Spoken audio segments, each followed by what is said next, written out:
Baik, puji Tuhan, shalom. Shalom buat kita semua juga, teman-teman selain yang di gereja ini, kaum pria di gereja Amazing Grace.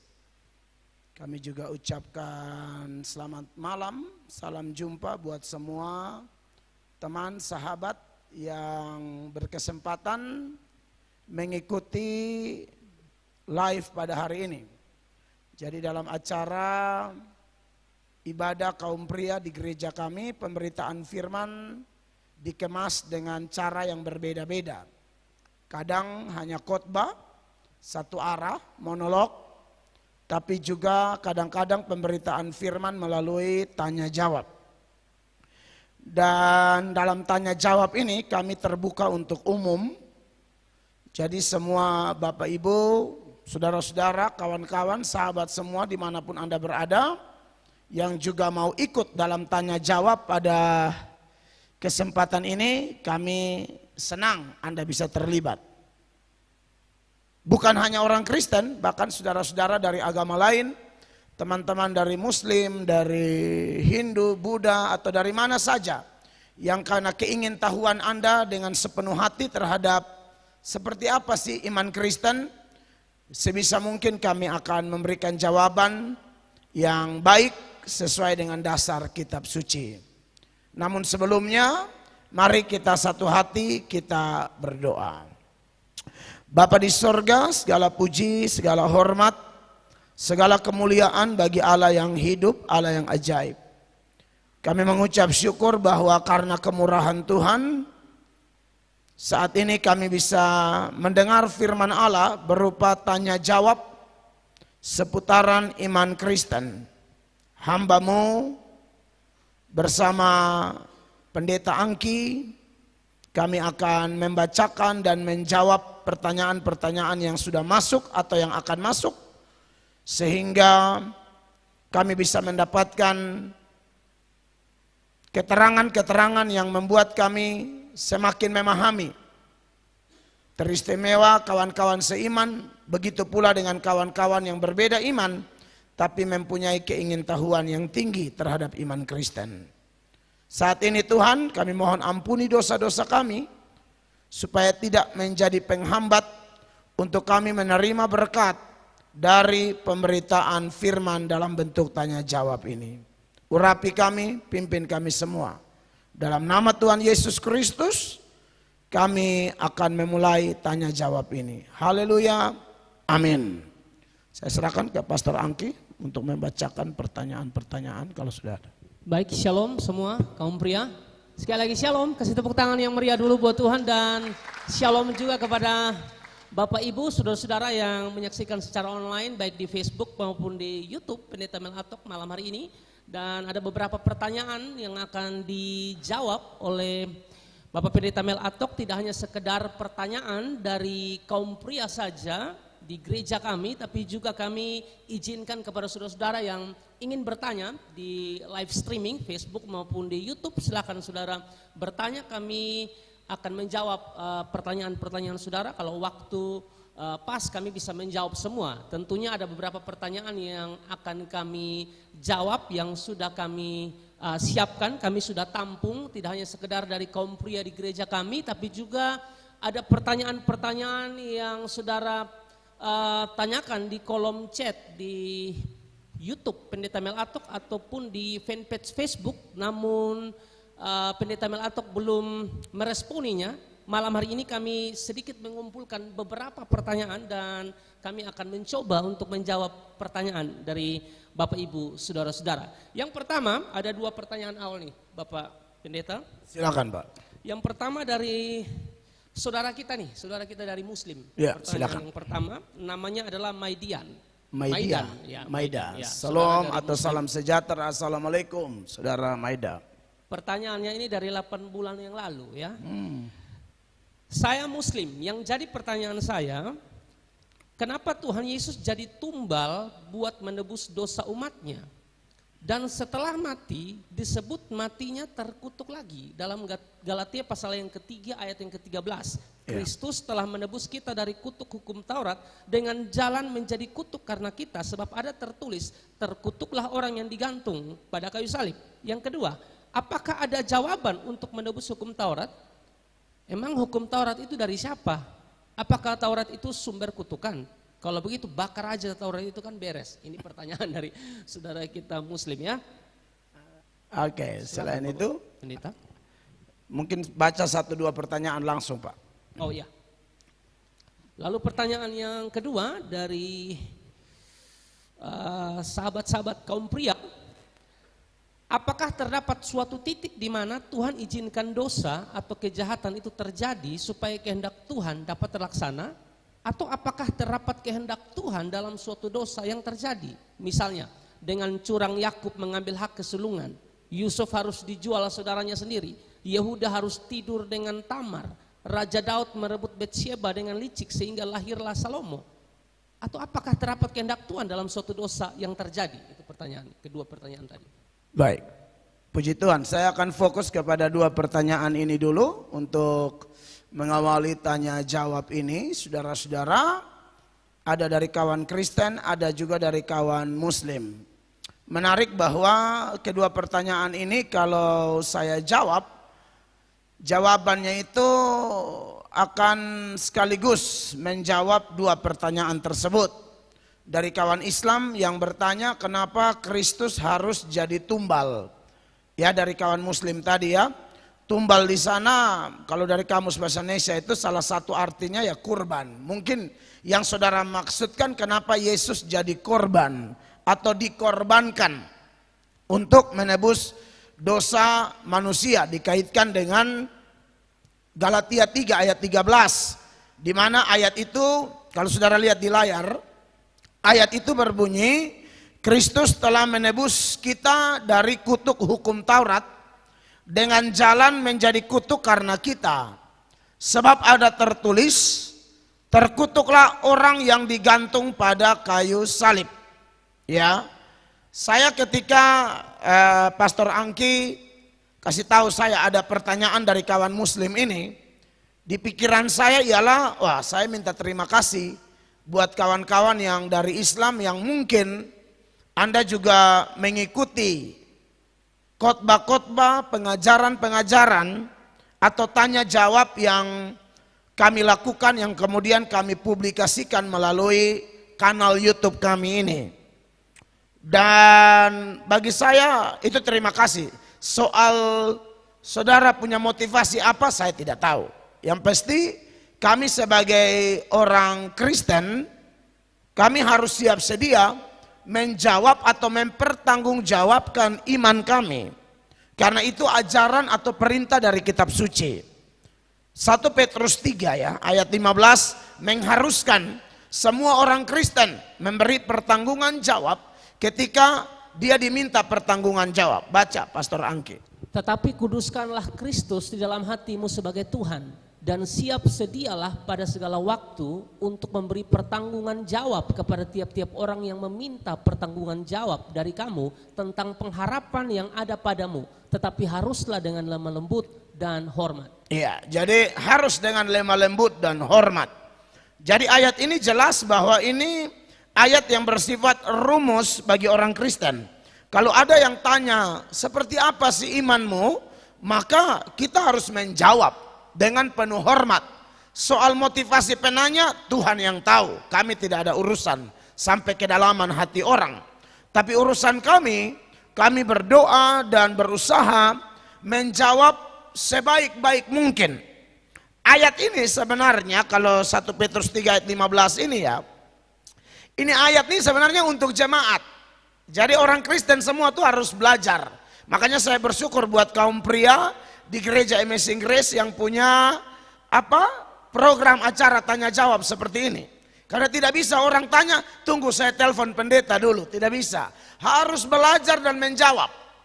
Makanya kalau kita tanya jawab kayak begini, saya pikir catatan-catatan perlu disiapkan. Atau minimal syukur kalau di live begini kan bisa nonton kembali, begitu. Nah, kalau jemaat saja harus jawab, apalagi pendeta, kan begitu, ya. Tapi juga saya mendengar pertanyaan dari kaum pria di tempat ini berkaitan dengan apakah Tuhan juga berkehendak dosa itu terjadi atau ditetapkan.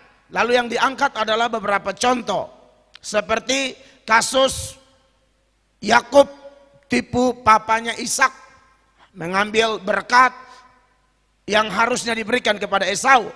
Yusuf dijual saudara-saudaranya.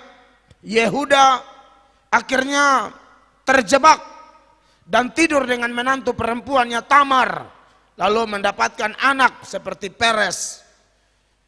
Bukan Julia Perez, ini Peres yang lain, ya. Lalu contoh-contoh yang lain, Daud selingkuh dengan istri orang sampai akhirnya dapat Salomo. Itu bagaimana? Nah, dari dua pertanyaan ini sekaligus mau menjawab pertanyaan kawan muslim tadi, saya mau kasih ingat, kami tidak akan memberikan jawaban di luar kitab suci kami. Karena kami berkomitmen untuk tunduk kepada otoritas Alkitab. Jadi kalau jawabannya hanya menebak-nebak, berandai-andai, kami tidak mau berikan. Jadi kalau di luar informasi atau pengajaran yang ada dalam kitab suci, kami tidak akan menjawab apa yang tidak dinyatakan oleh Tuhan dalam kitab suci. Nah, berkaitan dengan dosa ditetapkan atau tidak, menarik ya, bahwa dari contoh-contoh yang diambil, saya jawab yang Kristen punya dahulu, nanti dikaitkan dengan pertanyaan kenapa Kristus jadi tumbal. Begini saudara-saudara, bahwa Tuhan itu menetapkan dosa, itu memang ajaran Alkitab. Itu ajaran Alkitab. Dasarnya apa? Yang pertama, Dia Allah itu punya sifat maha tahu. Allah itu maha tahu. Jadi Dia sudah tahu apa yang akan terjadi sebelum dunia diciptakan sampai dunia kiamat. Semua Allah tahu. Definisi maha tahu artinya tidak ada hal yang tidak diketahui oleh Allah. 1 Samuel 2 ayat 3 mengingatkan bahwa Allah kita adalah Allah yang maha tahu. Perhatikan. Janganlah kamu selalu berkata sombong, janganlah caci maki keluar dari mulutmu, karena Tuhan itu Allah yang maha tahu, dan oleh Dia perbuatan-perbuatan diuji. Saudara, Tuhan itu Allah yang maha tahu. Dan Dia juga Allah yang menciptakan segala sesuatu. Bapak Ibu masih ingat ya? Atau bapak-bapak, pria-pria masih ingat bahwa dalam Yohanes 1 ayat 1 itu, ayat 1 sampai 3 itu informasi tentang Allah adalah pencipta segala sesuatu. Khususnya ayat 3 ya. Di 1 Yohanes 1 ayat 3. Segala sesuatu dijadikan oleh Dia, dan tanpa Dia tidak ada sesuatu pun yang telah jadi dari segala yang telah dijadikan. Allah itu pencipta segala sesuatu dan Dia maha tahu. Saudara bayangkan ada satu saat di mana Allah belum menciptakan apa-apa. Yang ada cuma Allah. Dalam kemahatahuannya itu, Dia sudah tahu Dia akan cipta apa. Dia sudah tentukan segala sesuatu sampai detail-detailnya. Itu Allah maha tahu. Jadi tidak ada hal yang terjadi di dunia ini dan hal itu menentukan dirinya sendiri. Tidak ada. Semuanya ditentukan atau ditetapkan. Ketika semua belum ada, Allah sudah punya rencana. Dia sudah buat rencana dan rencananya itu Dia tahu dari awal sampai habis. Lalu karena Dia sudah buat rencana, Dia sudah tentukan begini, maka Dia tahu apa yang Dia tentukan. Ingat, hal-hal itu tidak bisa menentukan dirinya sendiri. Karena semua itu ciptaan. Apapun itu namanya, termasuk waktu. Selain Allah itu maha tahu, Bapak Ibu terkasih, atau saudara-saudara, Allah itu tidak bisa dibatasi oleh waktu. Kalau kita ini dibatasi oleh waktu. Kita ini makhluk waktu. Kita mengenal masa lampau, masa sekarang, masa akan datang. Tapi itu tidak berlaku bagi Allah. Allah tidak kenal masa lampau. Allah tidak kenal yang namanya seperti yang kita pahami, di mana kita dikuasai oleh waktu tersebut. Contoh saya, Kalau secara spesifik ya Mel Atok. Mel Atok itu punya masa lalu. Ya sejauh saya ingat, memori saya masih saya rekam mungkin antara 5-6 tahun mungkin saya masih bisa rekam ya. Di bawah-bawah itu mungkin orang tua saya perlu ceritakan atau saudara-saudara saya yang lebih tua dari saya. Kalau yang masih kecil saya begini masih ingat saya. Sekarang tapi yang ke depan saya tidak tahu. Tapi berbeda sama Allah. Allah itu tahu semua dari Adam sampai kiamat itu ada di hadapan Allah. Itu dia bernama sekarang dalam kekekalan. Jadi Allah tidak kenal, oh di masa Adam Allah tidak tahu apa yang terjadi. Allah itu di luar waktu. Kalau ini adalah waktu, Allah di sini. Kita ada terputar-terputar di dalamnya. Dan yang kita jalani pun kita belum tahu apa yang terjadi di depan. Mati tanggal berapa? Ya, nanti bagaimana hubungan rumah tangga kita, lancar terus atau tidak? Kita tidak tahu. Tapi semua itu dari Adam sampai kiamat itu ada di mata Allah. Allah kuasai. Allah itu semacam sutradara yang siap kertas. Dia tulis semua cerita dan dia tidak ada di dalam. Dia di luar, dia kendalikan dari luar. Nah itu Allah. Memang ini topik yang agak sulit ya. Karena bicara tentang penetapan. Tapi penting saya kasih tahu itu. Supaya kita jangan berpikir seolah-olah Allah seperti kita. Yang tidak tahu apa-apa ke depan. Tidak bisa. Dia tuh dari sebelum ada apa-apa hanya ada dia. Dia sudah tahu semua. Dan sementara itu semua berjalan. Dia di atas semua itu. Itu Tuhan Allah. Tapi yang lebih dalam dari itu semua, seperti saya katakan bahwa kita harus punya dasar kitab suci yang jelas. Saudara pernah dengar istilah nubuat? Nubuat artinya dia mau apa yang terjadi di depan. Kenapa Tuhan nubuat? Tuhan sudah rancang, Tuhan sudah tahu apa yang terjadi di depan. Bahkan anaknya akan mati disalib saja, dia sudah tahu. Karena memang dia yang tentukan itu. Siapa yang akan cambuk dia? Di zaman raja siapa yang mengkhianati dia, itu namanya nubuat. Jadi tidak memungkinkan bahwa dosa tidak ada dalam nubuat. Pembunuhan terhadap Yesus itu dosa paling besar yang mungkin pernah ada di bawah kolong langit ini. Lebih dari pembunuhan Kain kepada Habel. Pembunuhan kepada anaknya. Dan itu ditentukan Bapak Ibu terkasih. Dari awalnya. Makanya saya akan tunjukkan beberapa data ya.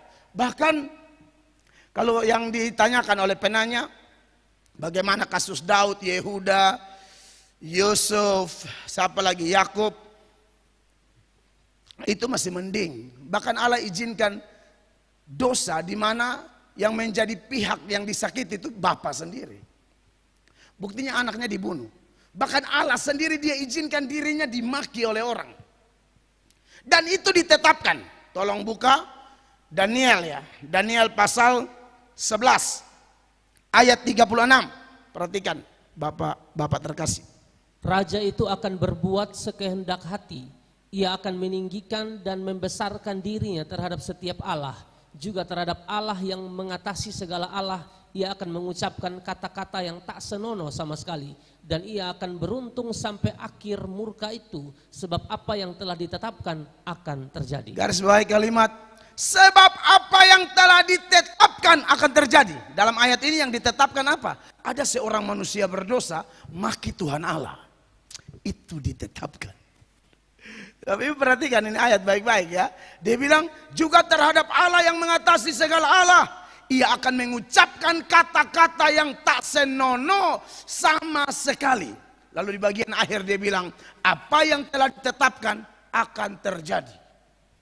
Yang ditetapkan di sini adalah manusia berdosa maki Allah di atas segala Allah. Wow. Jadi kalau hanya bilang kasus Yakub Esau itu ringan sekali. Dia akan maki dan itu ditetapkan. Belum lagi anaknya.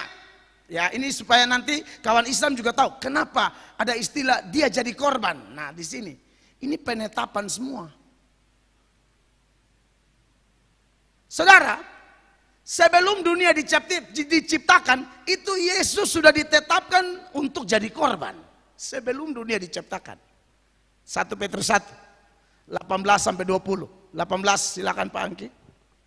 Sebab kamu tahu bahwa kamu telah ditebus dari cara hidupmu yang sia-sia, yang kamu warisi dari nenek moyangmu itu, bukan dengan barang yang fana, bukan pula dengan perak atau emas. Terus 19. Melainkan dengan darah yang mahal, yaitu darah Kristus yang sama seperti darah anak domba yang tak bernoda dan tak bercacat. 20, ini yang saya persoalkan. Ia telah dipilih sebelum dunia dijadikan, tetapi karena kamu baru menyatakan dirinya pada zaman akhir. Garis bawah itu kalimat Bapak Ibu. Ia telah dipilih kapan? Sebelum dunia dijadikan. Siapa ia di sini? Yesus yang mati bayar kita. Dipilih sebelum dunia dijadikan. Mari kita renungkan bagian per bagian. Kalau dunia belum dijadikan, dia sudah dipilih, dunia saja belum ada. Berarti manusia juga belum ada. Jadi dosa juga belum terjadi. Kenapa sudah ada penebus? Karena memang Allah seperti yang saya bilang tadi, dia sudah tetapkan semua. Ujung-ujungnya dia hanya mau memperkenalkan Yesus kepada dunia. Itu rencana Allah. Sebab ini ditetapkan. Jadi dulu kalau ada orang khotbah bilang begini, bahkan pendeta-pendeta terkenal tapi sudah almarhum, saya tidak usah omong. Disitulah saya lihat, oh ternyata nama besar tidak jaminan dia belajar Alkitab sampai teliti-teliti banget. Jadi mereka khotbah tuh mereka bilang pada waktu Adam dan Hawa jatuh itu baru ada sidang di sorga. Ayo cari penebus. Salah. Ini dunia belum jadi. Adam belum ada. Dosa belum terjadi. Penebus sudah disiapkan. Penebus sudah disiapkan, ini bukan ancang-ancang. Jangan sampai mereka jatuh. Tidak. Tuhan sudah tahu pasti ada dosa. Saudara, kita nah sekarang ini lebih dalam. Ada ayat yang menjelaskan kita tuh dipilih sebelum dunia dijadikan. Saudara tahu dipilih itu untuk apa? Dipilih itu dibebaskan dari dosa. Kalau ada rencana atau penetapan Allah mengeluarkan orang dari dosa, dosanya ditetapkan dong. Tidak bisa dihindari itu. Efesus 1 ayat 4 sampai seterusnya. Sebab di dalam Dia Allah telah memilih kita sebelum dunia dijadikan, supaya kita kudus dan tak bercacat di hadapannya. Saudara lihat, Tuhan sudah pilih kita, pilih saya, Pak Budi, Pak Okas, Pak Ale, ya, anak Kamsolor, ya kan. Itu tuh bukan sebelum Kampung Solor berdiri, sebelum dunia dijadikan. Perhatikan tuh. Ya, Bab Supri, lihat baca itu ayat tuh. Sebelum apa?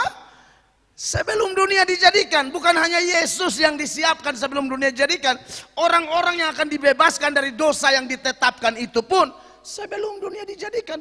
Bapak Tuhan tentukan itu, makanya dia tahu semua. Terus 5. Dalam kasih Ia telah menentukan kita dari semula oleh Yesus Kristus untuk menjadi anak-anaknya sesuai dengan kerelaan kehendaknya. 6. Supaya terpujilah kasih karunia-Nya yang mulia yang dikaruniakannya kepada kita di dalam Dia yang dikasihinya. 7. Sebab di dalam Dia dan oleh darahnya kita beroleh penebusan, yaitu pengampunan dosa menurut kekayaan kasih karunia-Nya. Saudara kalau ikuti ayat ini tuh, dia sudah pilih sebelum dunia dijadikan di ayat 4, ayat 7 dia bilang dipilih untuk ditebus dari dosa. Kalau dosa tidak ditetapkan, bagaimana mungkin Allah tetapkan orang-orang yang harus ditebus dari dosa? Rasa-rasanya kalau dosa tidak ditetapkan kayaknya dunia ini tidak jalan juga, Pak. Memang ini doktrin. Ini pertanyaan, makanya saya bilang kirim dahulu. Karena kalau yang berat-berat begini ini harus perhatikan baik-baik. Saya ngomong tidak akan, di luar dasar ayat saya tidak akan ngomong. Dan kita akan lihat ayat-ayat firman yang lain di mana ada nubuatan tentang, ini kalau kita bicara dosa ditetapkan atau tidak. Ada nubuatan tentang akan adanya nabi palsu. Ya, akan adanya penyesat. Penyesatan itu dosa atau tidak? Dosa. Tapi Tuhan bilang akan ada. Dan kalau Tuhan bilang akan ada, karena dia maha tahu, dia yang rancang itu, pasti ada, Pak. Tidak mungkin tidak. Jadi menjadi salah kalau ada orang doa bilang kami tolak penyesat, hilangkan penyesat. Tidak bisa. Kau melawan ketetapan Allah itu. Penyesat harus ada. Praktisnya begini, kenapa penyesat harus ada? Supaya lihat siapa yang sungguh-sungguh cari kebenaran. Itu aja sih. Dari sudut kita ya. Bukan hanya penyesat, Tuhan bilang nanti di zaman akhir, menjelang akhir zaman, akan banyak sekali dosa-dosa. Dan itu nubuatan loh, pasti terjadi, tidak mungkin tidak terjadi. Contoh 2 Timotius 3 ya, mulai ayat 1 sampai seterus. Ini serentetan dosa, kebejatan moral, dan ini nubuat. Menurut saya sekarang sudah terjadi dan akan lebih meningkat lagi menjelang akhir zaman nanti. Perhatikan. Ketahuilah bahwa pada hari-hari terakhir akan datang masa yang sukar. Manusia akan mencintai dirinya sendiri dan menjadi hamba uang. Mereka akan membual dan menyombongkan diri. Mereka akan menjadi pemfitnah, mereka akan berontak terhadap orang tua dan tidak tahu berterima kasih, tidak mempedulikan agama. Ya, sampai di situ, saudara. Itu semua akan terjadi itu. Bahkan sudah terjadi sekarang. Karena ini ditulis dari zaman Paulus, penggenapannya sudah terjadi sekarang. Orang tidak peduli agama, orang sombong, hamba uang. Syukur-syukur Anda yang dibebaskan. Tapi yang ini semua kan ada sekarang. Terus.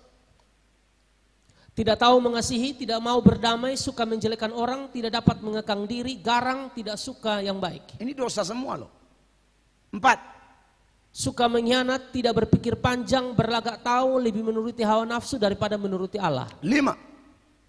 Secara lahiriah mereka menjalankan ibadah mereka, tetapi pada hakikatnya mereka memungkiri kekuatannya. Jauhilah mereka itu. Iya, jadi ini semua nih ditetapkan.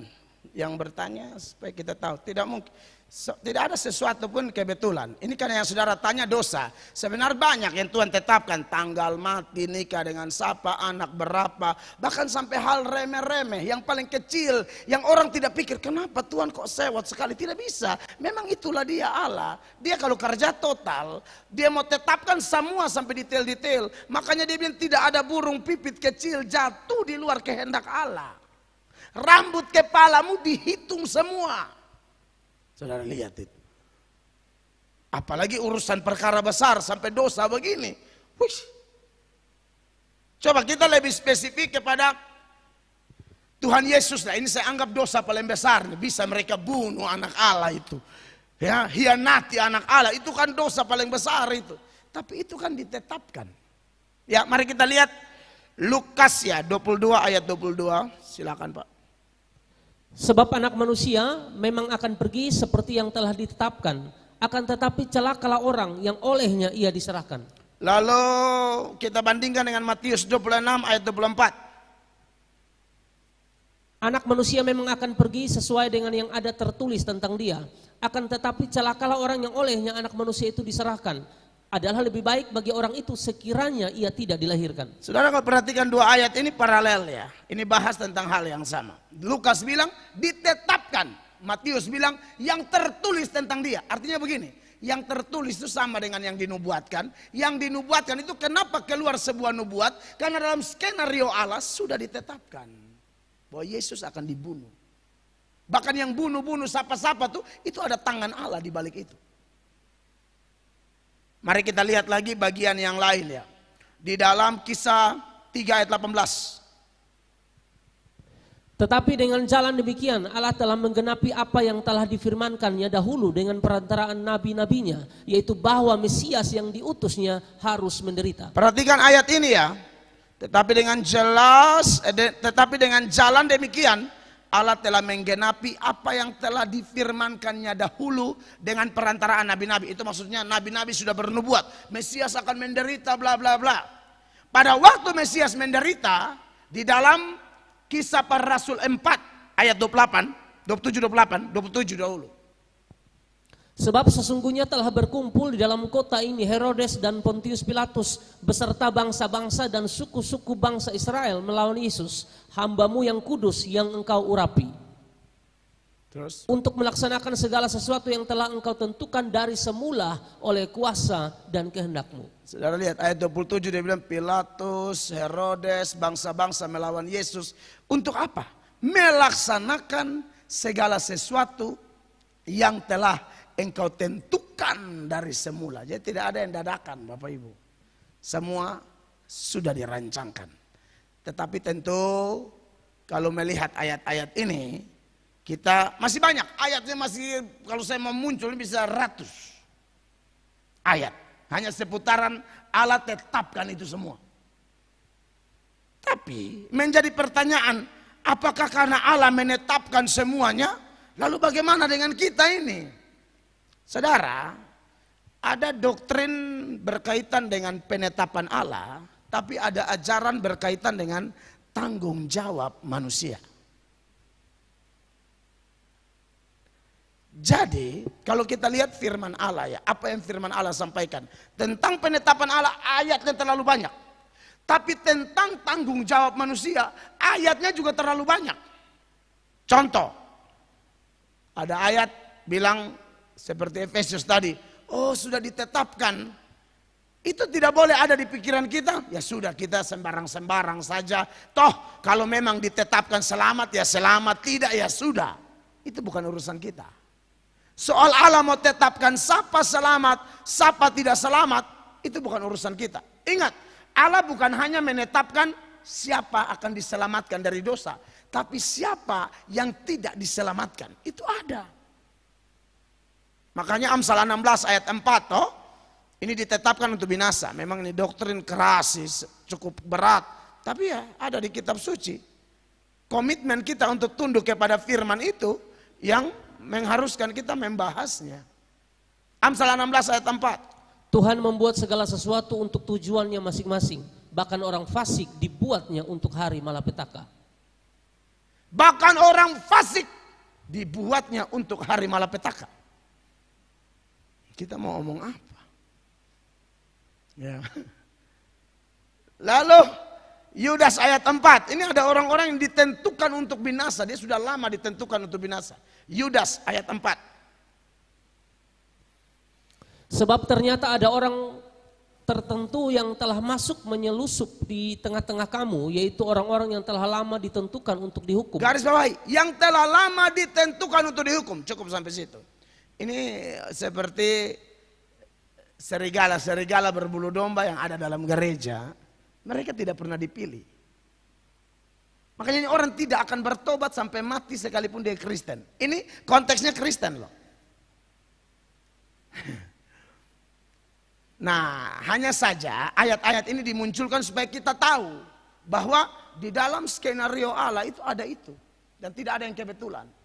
Hanya saja kan kita tidak tahu siapa yang ditetapkan, siapa yang tidak. Maka dari itu, bagi kita yang belum bertobat, kita harus ingat ada penebus, kita harus percaya dia. Karena prinsipnya firman Allah mengajarkan ada porsi Tuhan dan ada porsi kita. Contoh, yang saya sering munculkan ayatnya, dasar yang tidak boleh kita lupakan tuh Ulangan 29 ayat 29 itu. Yang rahasia bagi Allah, yang dinyatakan bagi kita. Perhatikan. Silakan Pak. Hal-hal yang tersembunyi ialah bagi Tuhan Allah kita. Tetapi hal-hal yang dinyatakan ialah bagi kita dan bagi anak-anak kita sampai selama-lamanya. Supaya kita melakukan segala perkataan hukum Taurat ini. Bapak Ibu perhatikan itu. Hal-hal yang dinyatakan, hal-hal yang tersembunyi ialah bagi Tuhan. Contoh tadi, soal dia tetapkan dosa ini itu, kita tidak tahu. Kita belajar dari Alkitab, memang ada yang ditentukan. Dan bahkan ada yang dinubuatkan di 2 Timotius 3 itu, ayat 1 sampai seterusnya bahwa akan ada banyak orang-orang jahat. Tapi kita tidak tahu siapa di sana.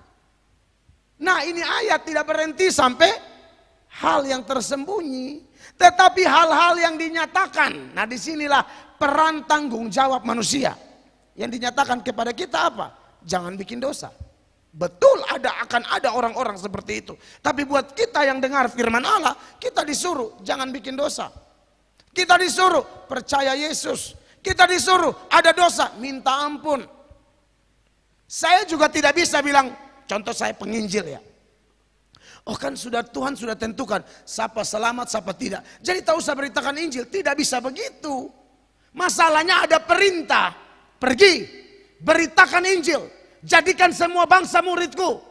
Saya harus menjadikan ayat yang dinyatakan untuk porsi saya itu sebagai standar, bukan yang tersembunyi. Ya, jadi jangan karena dosa ditetapkan lalu ada orang nih bikin saudara. Saudara bilang, ini mungkin Tuhan sudah tetapkan. Dia pakai mungkin. Ini mungkin Tuhan sudah tetapkan untuk beta hantam dia sekarang. Saudara pasti akan pakai itu kalimat. mungkin Tuhan sudah tetapkan. Berarti Anda sedang menebak-nebak. Kalau memang dasarmu adalah menebak-menebak, kenapa engkau tidak menebak sebaliknya? Mungkin Tuhan tetapkan saya mengampuni dia. Kenapa kau harus pakai kemungkinan? Mungkin Tuhan tetapkan saya hantam dia. Sedangkan yang diajarkan di Alkitab apa? Ampuni sesamamu, doakan musuhmu. Contoh, saudara ada sakit, ini masalah kesehatan. Contoh, Anda ada sakit tertentu, lalu Anda bilang, mungkin Tuhan sudah tetapkan. Mati sudah, mau tidur lat, kau mau minum apa, kau tidak bisa begitu. Alkitab bilang kasihilah dirimu. Standar kita bukan hanya mengasihi orang, mengasihi diri. Jaga kesehatan dong, jangan tidur malam-malam dong, berhenti rokok dong. Jadi saudara-saudara, betul Allah punya porsi, tapi Charles Haddon Spurgeon, ya, lalu Arthur Pink, teolog-teolog itu mengatakan bahwa biarkanlah dia melakukan apa yang bagiannya. Urusan kita, lakukan apa yang sebisa mungkin kita bisa sesuai yang dinyatakan. Jadi semua yang tadi itu, Tuhan selamat, sapa, matikah, itu Tuhan Allah urusan, bukan standar kita. Kenapa saya omong itu? Masalahnya itu ada di Alkitab. Itulah bukti ketundukan kita kepada firman. Firman omong apa ya kita bahas. Di situ baru kita bikin klasifikasi. Mana porsi Allah, mana porsi kita. Begitu. Ya, jadi sekalipun Allah menentukan segala sesuatu, tapi kita harus melakukan apa yang kita lakukan. Tapi kadang-kadang kalau sudah begini, pertanyaan yang muncul begini. Kalau memang Allah sudah tentukan segala sesuatu, lalu dikatakan kita harus tanggung jawab, lalu guna apa lagi kita dikasih kebebasan? Jadi ada kesan bahwa kita tuh seperti robot. Lorraine Butner yang mengatakan begini. Mungkin pengkalimatan yang paling bisa mendekati, katanya begitu. Bahwa Allah bekerja sedemikian rupa dari luar dalam diri manusia, sehingga kemudian manusia melakukan berdasarkan kebebasannya sendiri apa yang telah Allah tetapkan. Bagian lain, teolog lain bilang begini, yang Tuhan nyatakan tentang penetapan Allah jelas. Yang Tuhan jelaskan tentang tanggung jawab manusia juga jelas. Tapi data yang mengharmoniskan kedua ini, Anda cari dari Kejadian sampai Wahyu, tidak ada di Alkitab.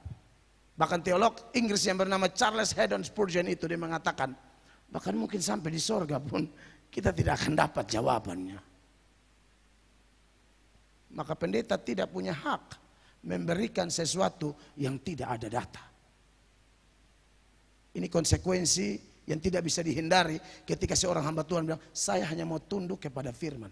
Sekelas Calvin saya tidak tahu, Mel Ator tahu itu kan ajaib.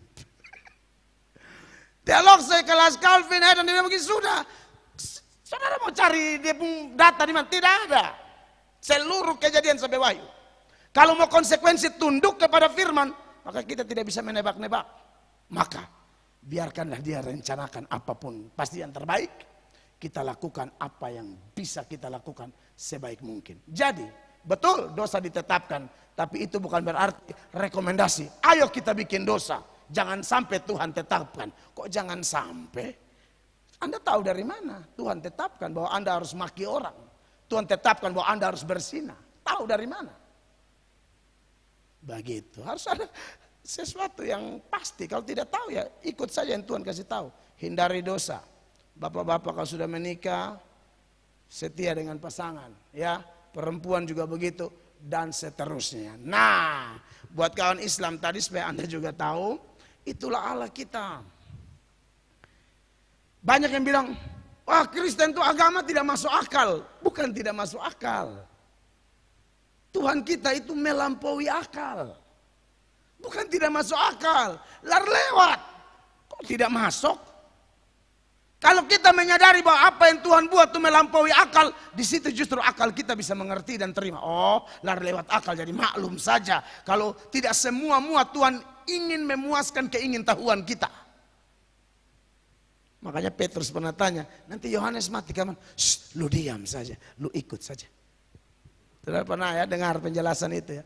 Tuhan tidak selalu ingin memuaskan keingintahuan kita. Diberkatilah saudara ketika menjelaskan tentang penetapan Allah dan tanggung jawab manusia. Anda klop, sudah. Urusan Bapak mau tetapkan apa, urusan beta, jam baca Alkitab, bejaga, hormat istri, jangan jalan sembarang, rajin ibadah, pelayanan, berkorban, tak usah duduk omong orang, tak usah bisnis jahat, itu aja.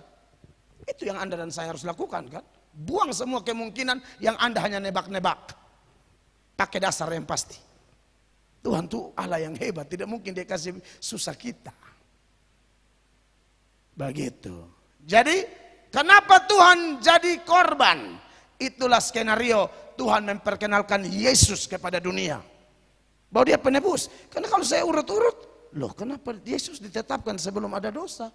Berarti memang Allah yang memperkenalkan diri Allah melalui anaknya. Dan itu suka-suka Allah. Itu keputusannya. Itu yang kita terima. Cintailah dia, hormatilah dia. Dan kami bisa pastikan memang tidak ada jalan lain di luar Yesus Kristus. Hanya dia satu-satunya jalan. Makanya 1 Timotius 2 ayat 5 bilang Allah itu Esa, pengantaranya Esa. Perhatikan. Karena Allah itu Esa dan Esa pula dia yang menjadi pengantara antara Allah dan manusia, yaitu manusia Kristus Yesus. Tidak ada jalan lain. Ya Tuhan itu begitu ya, dia melakukan apapun yang dia mau lakukan dan dia berkuasa. Bahwa tadi ada pertanyaan dari kawan Islam tuh bilang Taurat itu apa? Nah Taurat itu diberikan supaya manusia berdosa tuh bisa membedakan mana dosa mana bukan. Taurat itu bukan pribadi. Taurat itu hukum Tuhan, firman Allah. Seperti itu ya. Jadi bukan Tauratnya yang ditebus. Yang ditebus itu dari dosa. Kenapa ada singgung Taurat? Itu ketidaktaatan kepada Taurat yang menghasilkan dosa. Dan Taurat diberikan untuk kasih tahu bahwa tidak ada manusia bisa selamat dengan mentaati hukum Taurat. Karena tidak ada orang bisa sempurna mentaati hukum Taurat. Makanya dalam rencana kekekalan Allah sudah Bapa persiapkan Yesus. Supaya orang yang terima Yesus sekalipun dia dulu orang berdosa, tidak ada lagi penghukuman bagi dia. Itu yang dinyatakan bagi kita. Roma 8 ayat 1. Perhatikan. Demikianlah sekarang tidak ada penghukuman bagi mereka yang ada di dalam Kristus Yesus. Iya, karena kalau sudah percaya Yesus, betul. Kita juga orang berdosa. Tapi sudah percaya dia tidak ada penghukuman lagi. Ya, tapi bagaimana? Ini tambahan. Sudah percaya dia, tapi dalam porsi kita sesuai dengan apa yang dinyatakan, kita melawan Tuhan. Jangan bilang, mungkin Tuhan tetapkan. Hei, jaga itu mulut. Tidak ada rumus begitu. Kita bongkar itu data-data bukan dijadikan kesempatan mempersalahkan Allah. Oh mungkin Allah sudah tetapkan beta bersina nih. Tuhan yang salah toh. Bukan begitu caranya. Allah izinkan itu terjadi supaya kemudian orang tahu bahwa penebusan ada dalam Yesus. Tapi kalau orang sudah ada dalam Yesus, dia bermain-main dengan dosa, saya yakin dia tidak akan kehilangan keselamatan. Tapi jangan aneh kalau saudara dihajar oleh Tuhan, dia tetap hajar kita. Kita bisa hilang banyak berkat. Tapi keselamatan saya yakin tidak bisa hilang. Ini ayat tidak mungkin berubah. Tidak ada penghukuman bagi mereka yang ada dalam Kristus Yesus. Itu jawaban saya untuk dua pertanyaan itu sekaligus ya. Silakan. Oke, sebelum masuk kepada pertanyaan berikutnya, yang di ruangan ini terlalu tegang ya, santai dulu. Apakah sudah ada snack? Bisa sambil menikmati snack. Tidak apa-apa, supaya jangan terlalu tegang. Kalau ada kopi, yang di rumah siap sendiri ya, yang di rumah. Oke. Pertanyaan berikut kali ini dari teman-teman yang memberi pertanyaan di YouTube-nya Pendeta Mel Atok, karena saya lihat ada namanya Opung Kaleb Hasugian, ada ya? Salam Opung. Opung Kaleb Hasugian, itu pertanyaannya 2 bulan lalu. Ya apa? Bagaimana? Pak Pendeta Mel Atok, ya. Kalau ada yang mati rohnya langsung ke surga atau ke neraka. Kalau misalnya ke surga berdasarkan Pengkhotbah 12 ayat yang ke-7, ya. Lalu bagaimana dengan ayat ini? Yohanes 3 ayat yang ke-13. Tidak ada seorang pun yang telah naik ke surga selain daripada dia yang telah turun dari surga, yaitu anak manusia. Tolong jelas makna ayat ini. Oke.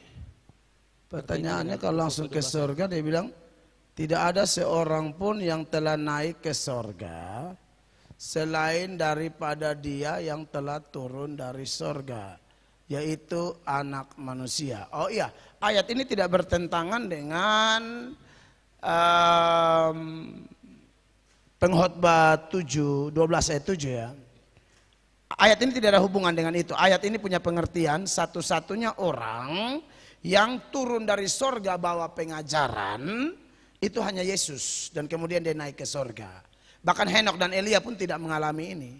Karena Henokh dan Elia dapat kesempatan mengajar itu setelah mereka ada di bumi diciptakan, baru diberi kesempatan jadi nabi atau juru bicara Allah. Tapi Yesus ini dari surga dia bawa pengajarannya dan dia naik kembali. Tidak ada orang melakukan itu, dan itu tidak ada hubungan Opung Siagian, tidak ada hubungan dengan Pengkhotbah 12 ayat 7. Itu beda konteks, beda maksud. Ya, jadi betul apa adanya bahwa orang yang meninggal dalam Kristus itu langsung ke sorga. Yang di luar Kristus langsung ke neraka. Itu pasti. Ya. Jadi ayat yang ini maksudnya beda. Yohanes 3 ayat 13 itu ya. Seperti itu maksudnya, bahwa hanya Yesus yang turun membawa pengajaran dari sorga dan dia naik kembali. Selain itu tidak ada yang pernah melakukan itu. Begitu. Bukan bicara tentang mati langsung masuk surga, tidak ada hubungan, beda kasus. Silakan lanjut. Baik, pertanyaan berikut dari jemaat simpatisan di gereja kami yang bertanya, Iya. Bisakah Pak Pendeta menjelaskan tentang mengampuni? Iya. Latar belakang dari pertanyaan ini, Iya. 4 bulan ini ada 2 peristiwa besar yang saya rasakan di dalam hidup ini. Iya. Yang pertama, di akhir Januari saya dan istri mengalami kasus percabulan di anak kami yang berumur 6 tahun. Ini kasus yang pertama, anak mereka dicabuli. Yang kedua, dan di bulan yang lalu istri dan anak-anak saya ditabrak. Banyak yang mengatakan saya dan istri orang yang bodoh karena mengampuni pelaku. Tapi balik lagi kepada pribadi kami, saya dan istri banyak pertimbangan sampai bisa mengampuni. Memang sulit untuk mengampuni. Kami sempat ada perang batin waktu terjadi percabulan terhadap anak perempuan kami yang berusia 6 tahun. Kalau ikut logika sebagai orang tua terlebih istri, dia sangat terpukul dan sakit hati. Tapi ketika melihat lagi di dalam hati kecil kami tidak sampai hati karena orang tua pelaku ini seorang janda yang sakit-sakitan. Akhirnya saya dan istri berpikir sejelek-jeleknya anak, apapun perbuatannya itu, pasti seorang mama lah yang akan terbebani. Maka dari itu, saya dan istri mengambil keputusan untuk mengikhlaskan dan mengampuni. Sekali lagi pertanyaannya, Pak, bisakah Pak Pendeta menjelaskan tentang mengampuni berkaitan dengan kasus yang saya hadapi? Kira-kira begitu. Baik, terima kasih. Iya, jadi kalau bicara tentang mengampuni, seperti saya sudah beri jawaban dari 2 pertanyaan yang sudah saya jawab sekaligus pertama, itu juga merupakan yang dinyatakan bagi kita ya. Jadi memang tidak bisa tidak, kita harus melakukannya. Bahwa kalau ada masalah, ada pergumulan, kita memang berkaitan dengan orang menyakiti kita, kita harus mengampuni orang. Ayat-ayatnya terlalu banyak. Seperti yang diajarkan oleh Tuhan Yesus dalam Lukas pasal 6 misalnya.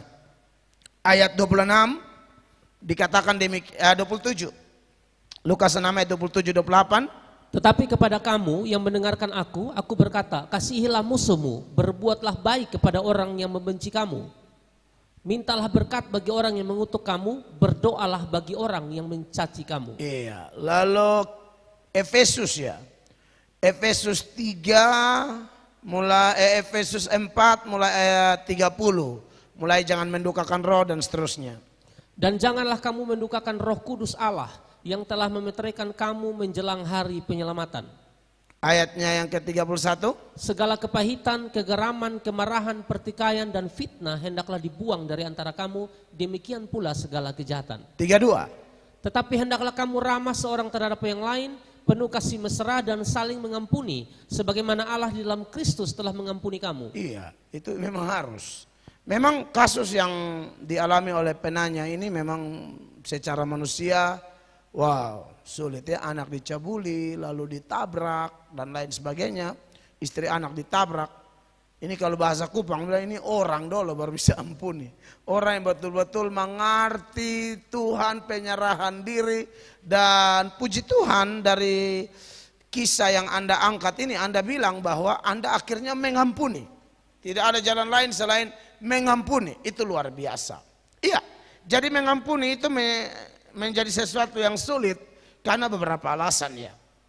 Yang pertama, orang yang menyakiti kita, dia sudah sakiti kita, tapi dia tidak minta maaf. Nah, ini kadang-kadang menjadi pemicu orang sulit mengampuni. Dia sudah salah, dia tidak minta maaf lagi. Tapi apakah gara-gara orang tidak minta maaf lalu kita juga tidak mengampuni dia? Saudara, saya sudah ingatkan, orang yang menyalibkan Yesus tidak ada satu pun yang minta maaf dengan dia. Tapi dia berdoa bilang apa? Ya Bapa, ampunilah mereka. Karena mereka tidak tahu apa yang mereka perbuat. Ini yang ditiru Stefanus. Orang lempar Stefanus, tidak ada yang minta maaf. Stefanus ampuni. Kisah Rasul pasal 7 kan, 59 itu. Firman Allah berkata demikian, sedang mereka melemparinya, Stefanus berdoa katanya, ya Tuhan Yesus terimalah rohku. 60. Sambil berlutut ia berseru dengan suara nyaring, Tuhan, janganlah tanggungkan dosa ini kepada mereka. Dan dengan demikian dengan perkataan itu meninggallah ia. Jadi tidak ada alasan bilang, oh dia tidak minta maaf. Orang tidak minta maaf di Stefanus, dia bisa ampuni. Kenapa kita tidak bisa ampuni? Kalau dia tidak minta maaf, kita bawa dia dalam doa saja. Sebut namanya dalam doa, kawan kantormu, kerabatmu, ya, tetanggamu, bahkan mungkin orang satu gereja. Ya kemudian dia punya sifat model begitu, nah kita mau bagaimana lagi? Sampai ada yang bilang, Pak Mel khotbah begitu keras katanya gitu. Tapi mereka sama saja, ada yang bilang begitu. Ya itulah manusia. Saya berdoa dengan istri, saya bilang Tuhan kami sudah tahu dalam satu gereja ini semua domba juga. Tidak semua. Jadi ya khotbah saja, melayani, tegur, penuh kasih, lakukan yang terbaik. Soal orang bisa bertobat, tidak bertobat bukan kita punya urusan. Yang berikut, mengampuni itu menjadi sulit kalau orang yang menyakiti kita itu, kita sudah maafkan, dia bikin lagi. Kita maafkan, dia bikin lagi. Kalau yang tadi tidak minta maaf, yang ini selalu menyakiti. Itu yang Petrus tanya di Tuhan Yesus, kita ampuni harus berapa kali? 7 kali, Tuhan bilang 70 kali 7 kali. Itu artinya tanpa batas. Tuhan Yesus bilang dalam satu hari dia 7 kali menyakiti engkau dan dia 7 kali minta maaf, maafkan. Dia tidak ada alasan biar selalu harus maafkan. Yang berikut, mengampuni itu akan menjadi sulit kalau orang itu sangat menyakiti kita. Kalau yang tadi tidak minta maaf, yang kedua selalu, ini sangat menyakiti kita. Pokoknya yang dia lakukan ini sangat melukai, sulit dilupakan. Tapi Tuhan Yesus bilang, kalau ada yang tampar pipi satu, pasang yang lain. Kalau di bagian firman Allah itu dia bilang tampar pipi kanan. Saya pernah jelaskan ini ya. Orang Yahudi itu najis pakai tangan kiri. Jika tampar pakai tangan kanan, misalnya saya dan Bapak Oni begini, saya tampar pipi kanan. Pipi kanan yang mana kakapnya? Itu toh? Nah, saya tidak mungkin tampar begini. Backhand, punggung tangan. Nah, ini dalam tradisi orang Yahudi, kalau tampar begini ini biasa, tapi kalau begini sangat menyakitkan. Itu dia bisa tuntut, kalau ini cuma 1 kali, ini bisa berkali lipat tuntutannya. Itu poinnya, sebenarnya bukan letter leg. Karena Yesus kena tampar, Yesus pernah protes. Itu pengajaran bahwa sekalipun orang sangat menyakiti kita, dia bilang pasang lagi. Artinya jangan balas dendam, ampuni saja. Itu maksud pengajaran itu. Di balik kalimat tampar pipi itu. Jangan ibu-ibu misalnya di rumah karena tampar dari suami bilang, Bapak tambah 1 lah biar kok firman tergenap. Ibu bodoh. Itu tidak diajarkan di kitab suci, bukan itu poinnya. Ya. Dan yang terakhir, mengampuni itu akan menjadi sulit kalau Yang menyakiti kita tuh orang dekat. Woi. Istri kita, suami kita, kawan akrab kita, curhat kita, apa segala macam. Dia kawan bisnis kita sudah percaya, dia tipu kita punya uang lagi. Atau yang lain. Itu paling sakit. Tapi apakah ini juga menjadi alasan untuk kita tidak mengampuni? Tidak bisa. Saudara lihat bagaimana Yusuf panggil saudara-saudaranya, dia cium satu-satu. Itu tuh yang buang dia dalam rencana bunuh tuh. Untung Ruben bilang jangan ini kalian ini taruh di sumur saya, tapi jangan kasih mati juga. Ruben pergi ke sana, orang lewat mereka jual langsung sampai di Mesir sana. Tapi lihat saja sudah dipulihkan. Yusuf bisa ampuni mereka begitu rupa tuh. Makanya kalau kita baca itu Kejadian pasal 45 ya. Coba baca dulu mulai ayat 1 lah ya. Ketika itu Yusuf tidak dapat menahan hatinya lagi di depan semua orang yang berdiri di dekatnya. Lalu berserulah ia, suruhlah keluar semua orang dari sini. Maka tidak ada seorang pun yang tinggal di situ bersama-sama Yusuf ketika ia memperkenalkan dirinya kepada saudara-saudara. 2. Setelah itu menangislah ia keras-keras sehingga kedengaran kepada orang Mesir dan kepada seisi istana Firaun. Itu memang selalu sakit hati tuh, menangis sampai begitu tuh. Ini pejabat ini, bukan orang main-main. Konteksnya menangis ini bukan adik-adik di rumah lah, ini sudah orang nomor 2 di Mesir. 3. Dan Yusuf berkata kepada saudara-saudaranya, akulah Yusuf, masih hidupkah Bapa? Tetapi saudara-saudaranya tidak dapat menjawabnya sebab mereka takut dan gemetar menghadapi dia. 4. Lalu kata Yusuf kepada saudara-saudaranya itu, marilah dekat-dekat. Maka mendekatlah mereka, katanya lagi, akulah Yusuf saudaramu yang kamu jual ke Mesir. Ayat 5 saya baca buat saudara. Tetapi sekarang janganlah bersusah hati dan janganlah menyesali diri karena kamu menjual aku ke sini. Sebab untuk memelihara kehidupanlah Allah menyuruh aku mendahului kamu, dan seterusnya. Jadi Anda lihat di sini bahwa alasan apapun tidak bisa dipakai untuk tidak mengampuni. Mengampuni tetap mengampuni, dan saya diberkati dengan pengalaman dari penanya bahwa Anda bisa ampuni orang itu, dan seharusnya begitu. Sebab firman Allah berkata memang pembalasan hak Tuhan, bukan hak kita. Ya, ingat itu Roma 12 mulai ayat 19. Silakan baca, Pak Angki. Saudara-saudaraku yang kekasih, janganlah kamu sendiri menuntut pembalasan, tetapi berilah tempat kepada murka Allah, sebab ada tertulis, pembalasan itu adalah hakku, akulah yang akan menuntut pembalasan, firman Ya, Tuhan. urusan kita mengampuni. Soal nanti Tuhan mau patahin satu leher, terserah Tuhan, begitu ya. Kita tetap mengampuni. Pertanyaan selanjutnya. Jadi selamat datang ya, yang tadi bertanya itu ada hadir. Selamat datang. Tuhan berkati saudara. Keren. Tuhan memberkati. Ini komunitas kaum pria, jadi terima kasih sudah hadir. Baik, pertanyaan berikut.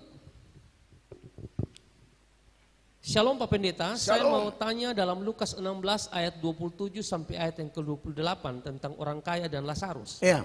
Apakah orang yang sudah meninggal masih punya ingatan tentang keluarganya yang masih hidup seturut ayat di atas berkaitan dengan orang kaya dalam cerita ini? Yang ingat saudaranya. Iya, masih. Jadi begini, saya pernah ingat khotbah almarhum Pendeta Billy Graham. Dia bilang ya mati itu kita punya tubuh, semua yang di dalam pikiran, memori, jiwa, rohmu itu tidak akan mati. Itu kekal. Itu tidak mati. Jadi kalau temu saudara dan mati pasti dong ingat kita. Tapi yang dilarang di Alkitab itu komunikasi. Ya, kalau ingat. Kita juga masih ingat mereka waktu hidup dulu. Kalau kita yang belajar Alkitab, kita sudah bisa bayangkan dari data-data kitab suci, oh mereka ada di satu tempat yang luar biasa, yang mulia. Sebab Alkitab berkata, kalau orang mati jangan nangis berlarut-larut.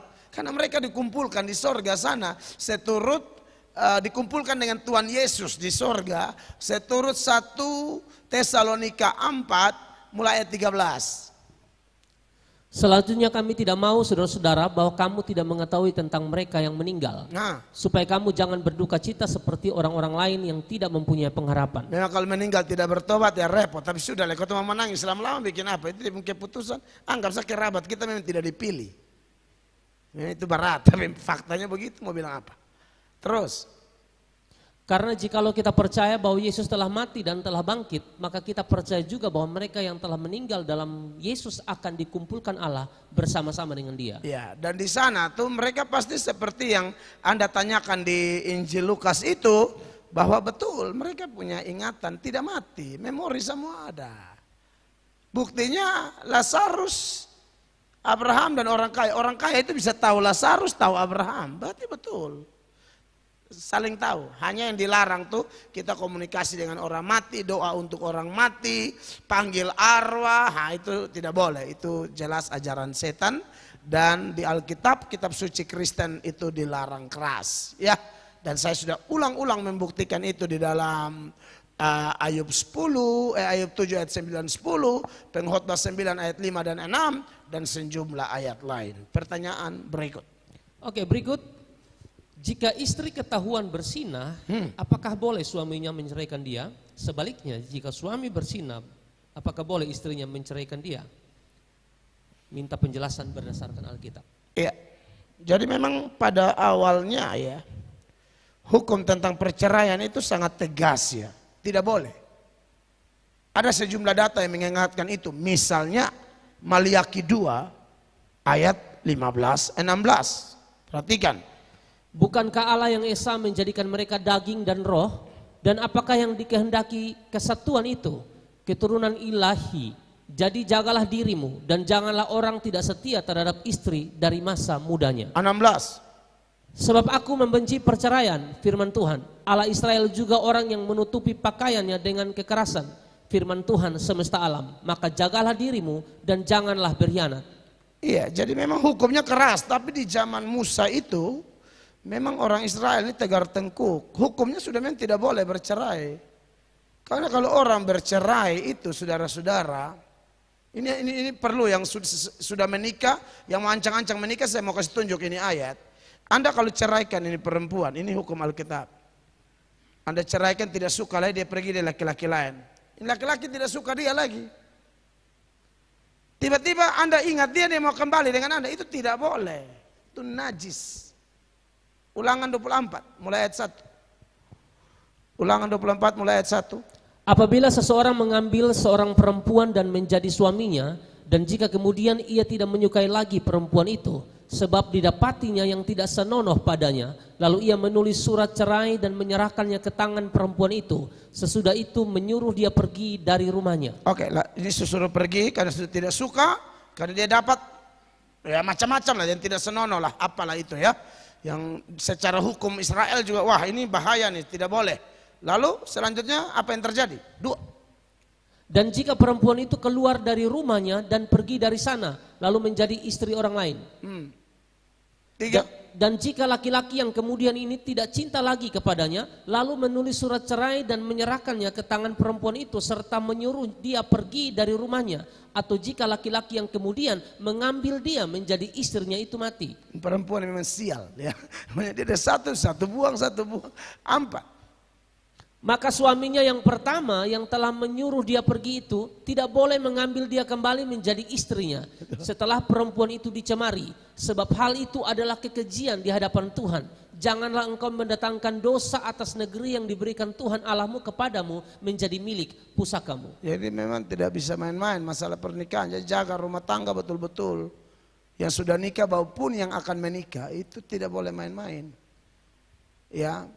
Nah, sebelum saya masuk ke inti pertanyaan, ini kan kasusnya kalau ada kemungkinan atau faktanya ialah bahwa salah satu bersinah, boleh diceraikan atau tidak. Iya, ini kasus memang terlalu khusus ya. Pada prinsipnya kita tahu perceraian itu tidak boleh ya, tapi karena Israel tegar tengkuk, makanya akhirnya Musa terpaksalah kasih surat cerai begitu. Izinkan di dalam imamat. Matius 19 mulai ayat 1 deh. Setelah Yesus selesai dengan pengajarannya itu, berangkatlah ia dari Galilea dan tiba di daerah Yudea yang di seberang sungai Yordan, sungai Yordan. Terus orang banyak berbondong-bondong mengikuti dia dan ia pun menyembuhkan mereka di sana. Terus maka datanglah orang-orang Farisi kepadanya untuk mencobai dia. Mereka bertanya, apakah diperbolehkan orang menceraikan istrinya dengan alasan apa saja? Garis bawahi, dengan alasan apa saja? Alasan apa saja ini misalnya Bagaimana kalau tidak cocok, tidak cinta, tidak ada anak laki-laki, atau tidak ada anak, atau terlalu banyak berkelahi, boleh tidak? Tuhan Yesus bilang, wah, hanya ada satu alasan. Lanjut nanti kita lihat ya. 4. Jawab Yesus, tidakkah kamu baca bahwa Ia yang menciptakan manusia sejak semula menjadikan mereka laki-laki dan perempuan? 5. Dan firman-Nya, sebab itu laki-laki akan meninggalkan ayah dan ibunya dan bersatu dengan istrinya, sehingga keduanya itu menjadi satu daging. 6. Demikianlah mereka bukan lagi dua, melainkan satu. Karena itu apa yang telah dipersatukan Allah tidak boleh diceraikan manusia. Ini Yesus menegaskan lagi, sebenarnya dari dulu itu tidak boleh bercerai itu. Kemudian, kata mereka kepadanya, jika demikian apakah sebabnya Musa memerintahkan untuk memberikan surat cerai jika orang menceraikan istrinya? ini sebabnya. 8.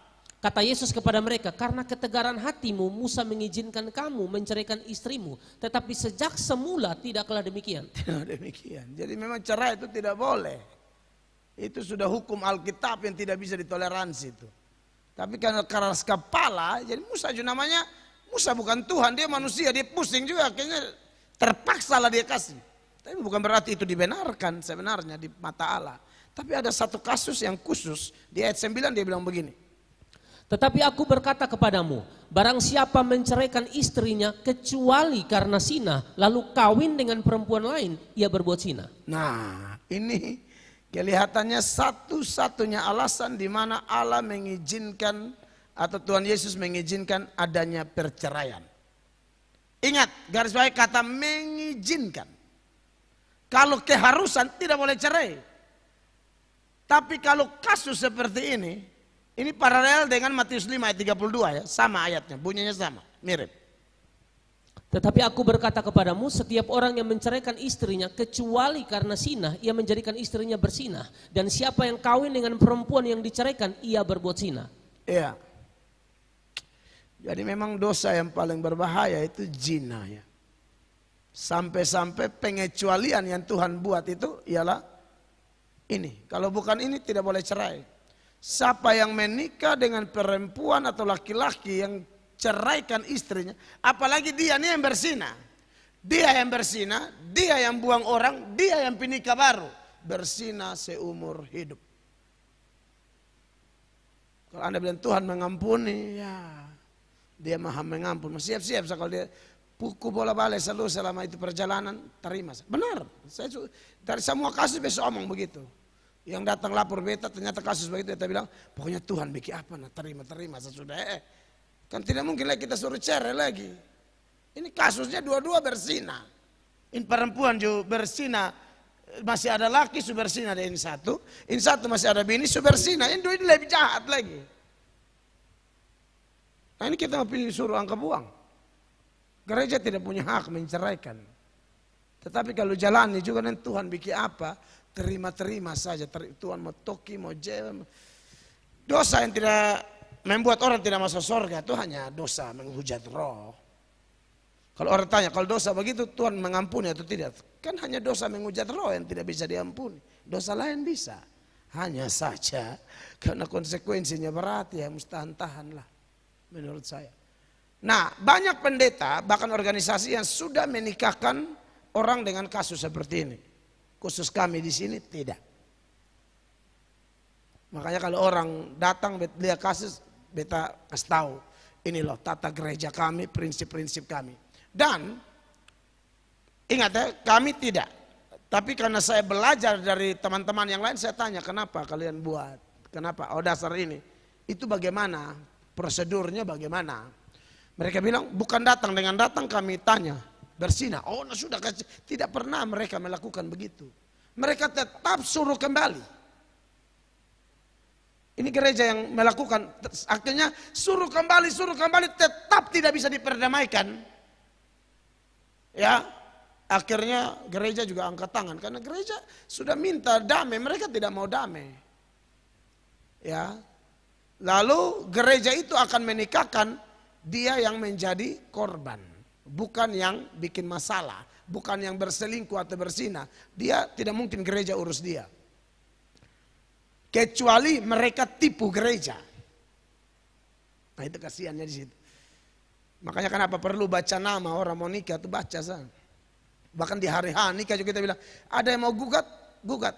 Supaya saya jangan sahkan, bubar langsung kalau gugat. Sejauh ini belum ada, pernah pemakas nikah orang, belum sampai acara, baru baca nama ketiga, orang datang gugat, batal toh. Beta setuju, buktinya jelas, beta bisa kasih nikah. Begitu. Jadi memang ini sudah dipakai oleh gereja lain, tapi kita tidak pakai. Ya, kita kalau ada orang bakalai, kita tidak akan sarankan cerai, tidak mungkin, tidak mungkin.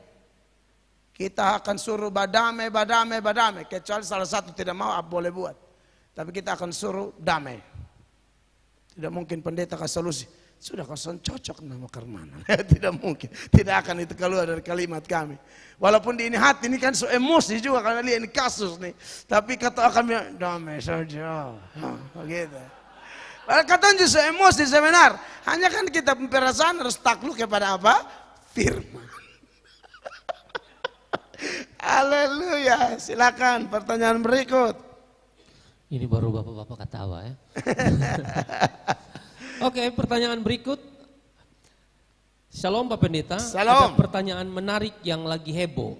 Sebenarnya setelah saya baca pertanyaan ini sudah lama sebetulnya. Ya. Cuma sekarang Bilang heboh. muncul kembali karena kalau tidak salah Mongol ya yang sedang bicara di video itu. Ditunggu Yesus di Alkitab hanya muncul sampai umur 13 tahun. Dan baru muncul kembali di usia 29 sampai 30 tahun. Yang jadi pertanyaan, selama 14 tahun dari umur 14 sampai 28 tahun, Yesus kemana? Terima kasih Pak Pendeta. Emangnya Mongol bilang mana? Tidak ada omong ya? Kalau dari Ya kakak pernah nonton, Mongol, saya belum pernah ya, tahu, saya belum pernah tahu. tidak ada yang salah, memang seperti ini. Memang tidak ada keterangan di Alkitab memang. Jadi dia sedang menyampaikan hal itu. Memang secara keseluruhan saya ya belum sudah. nonton. Jadi begini, saya pikir dia ada bilang Mongol di India dia cari hal. Yesus ke India itu besok tanggapan naik langsung. Cuman mungkin takutnya karena dengan pertanyaan ini orang-orang berpikir Tuhan kok hilang-hilang, mungkin atau ada perbandingan dengan yang lain, mungkin saja. Iya. Jadi saya lagi cari datanya dulu ya. Bahwa Yesus itu kan setelah hilang 12 tahun tuh dia di Bait Allah ditemukan. Hanya Yesus dan Maria pergi cari itu. Lalu setelah pulang, keterangan dari Injil Lukas ya. Itu bahwa dia memang ada di rumah keluarga ya. Perhatikan Lukas 2 ayat 51, ini setelah mereka temukan di Bait Allah itu bawa pulang ke Nazaret. Yerusalem, Nazaret itu jauh ya saudara-saudara, jauh. Lalu ia pulang bersama-sama mereka ke Nazaret dan ia tetap hidup dalam asuhan mereka. Dan ibunya menyimpan semua perkara itu di dalam hatinya. Garis bawahi, dia tidak kemana-mana. Ini ayat bilang, dan ia tetap hidup dalam asuhan mereka. Ingat, Alkitab ini bukan selalu mau kasih tahu semua. Dia, garis bawah kalimat, dia tidak kemana-mana. Dia ini anak orang Yahudi itu bukan kayak ketempuan anak di Konino, di Kolhua, aku pulang tidak jelas. Oh tidak bisa. Mereka tidak akan keluar rumah kalau orang tua belum meninggal. Tidak mungkin. Makanya pernah ada ayat Yesus bilang, mari ikut aku. Dia bilang, izinkan aku kuburkan papa saya, orang tua. Itu bukan berarti orang tuanya mati, bukan. Tradisi orang tua mati baru boleh keluar. Jadi Yesus masa guru mulia kudus begini nakal sembarang, sabantar duduk di Betania, sabantar takut juga ya ada duduk di anak di Bukit Zaitun. Tidak mungkin begitu. Ya jadi jangan mengada-ngada. Memang ada yang bilang Yesus ke India, Yesus belajar di sini. Bohong semua itu. Logikanya kalau orang ke sana kemari orang kaya punya anak, Yesus miskin begini waktu di Nazaret. Mau naik uang bema, uang ojek, uang untas tidak ada waktu itu. Iya kan? Jadi dia tidak kemana-mana, dia di rumahnya di Nazaret. Makanya dia besar di situ, lahirnya di Bethlehem, tapi kemudian besar di situ. Lalu makanya orang bilang Yesus dari Nazaret, Yesus dari Nazaret. Bahkan kalau dia pulang dianggap pulang kampung begitu kan? Di dalam Lukas 4 lagi ayat 16. Ia datang ke Nazaret tempat ia dibesarkan. Nah, dia dibesarkan di situ. Dan menurut kebiasaannya pada hari Sabat ia masuk ke rumah ibadat lalu berdiri hendak membaca dari Alkitab. Jadi Sejak di Bait Allah itu dia di Nazaret dalam asuhan mereka. Dan setelah Yusuf sudah mati, dia keluar pelayanan. Dia pulang, menurut Lukas, ia datang ke Nazaret, tempat ia dibesarkan. Nah itu dari 12 sampai 30. Habis itu dia keluar pergi di Yudea, itu Yohanes Baptis dia. Setelah itu dia pelayanan, dia pulang ke Nazaret, disorotilah cerita ini. Jadi dia tidak kemana-mana. Jangan percaya itu cerita-cerita yang tafsiran-tafsiran yang out of Bible. Alkitab memang bersikap diam terhadap tahun-tahun ini. Tapi bukan berarti Yesus kemana-mana. Tidak, dia ada di besar dalam asuhan orang tuanya. Kelihatannya Yusuf mati muda. Dan Yesuslah yang harus menjadi kakak tertua. Dia ambil alih bisnis mebel kecil-kecilan dari keluarga itu. Tuhan Yesus yang tangani. Begitu, itu dia anak yang taat luar biasa. Dan juga tentu dia belajar ya. Dia belajar Taurat. Dia Tuhan, dia maha tahu. Tapi dia turun sebagai manusia, dia hidup normal, belajar, baca. Itu seperti biasa. Begitu ya. Nah itu yang kadang-kadang tidak dipahami oleh orang-orang tertentu. Yang pakai itu data untuk membuktikan dia bukan Tuhan. Saya sudah jelaskan ulang-ulang. Tidak bisa. Dia tuh punya sisi kemanusiaan. Ada natur manusia, ada natur Allah. Jangan pakai natur manusia untuk membuktikan dia bukan Allah. Jangan pakai natur Allah untuk membuktikan dia bukan manusia. Dia Allah dan manusia. Ya, satu pribadi dengan dua natur. Itu hanya ada pada Yesus. Begitu. Terus. Berarti termasuk buku-buku yang bilang Yesus ke India itu tidak benar. Tidak benar. Itu kalau dapat itu orang yang tulis nanti baru dia lihat nanti ya. Begitu. Oke, next dari Iswan di Tanujaya. Ini pengikut YouTube-nya. Siap, Pak Iswan atau Saudara Iswan. Ya. Shalom Pak Pendeta, saya mau tanya, kalau kita ngusir setan, apa perlu kita tanya dulu asal-usulnya? Apa langsung kita usir saja? Buang waktu, buang waktu.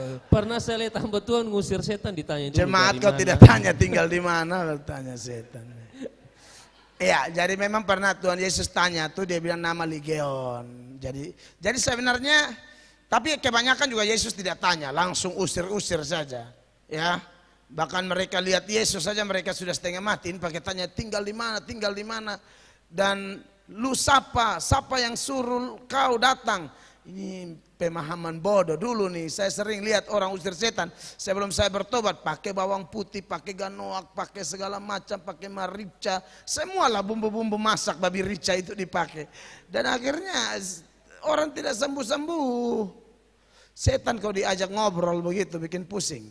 Ya, menurut saya thinking aja langsung lah. Ya, kita diberi kuasa, tetapi yaitu usir setan saudara tahu toh tidak bisa asal-asalan. Itu harus ada setan itu ada jenis-jenisnya. Ada setan kecil tapi ada setan yang kuasanya lebih besar. Makanya di dalam Matius 17 itu ya, mulai ayat 17. Dia bilang begini. Maka kata Yesus, hai kamu angkatan yang tidak percaya dan yang sesat.